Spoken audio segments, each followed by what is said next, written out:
6-year-old Alyssa Thomas is like any little girl. Ta-da! She loves her dolls, and she's already excited about the first grade. But according to the U.S. government, you should be worried about what she's up to. I'm putting a clip in her hair.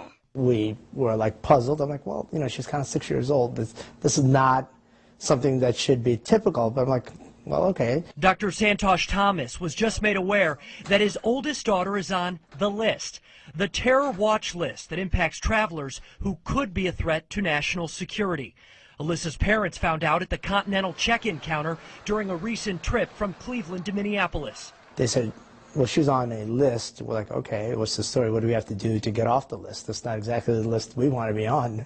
Now, we know there's a list. In fact, the government confirms that one exists. But the FBI won't say anything about who's on it, how many people are on it, or why. The family of 4 was allowed to make the trip, but they were told to contact Homeland Security. This letter is the response to 6-year-old Alyssa, and the bottom line, the government won't confirm nor deny any information they have about her or someone else with the same name. She's been flying since she was 2 months old. So that has not been an issue. In fact, we had traveled to Mexico in February, and there were no issues at that time. According to the TSA, Alyssa never had problems before because the Secure Flight program just began in June for all domestic flights.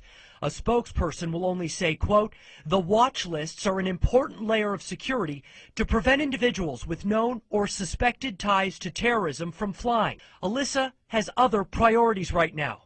My Barbies, my Magic Mia, and jumping in my bed.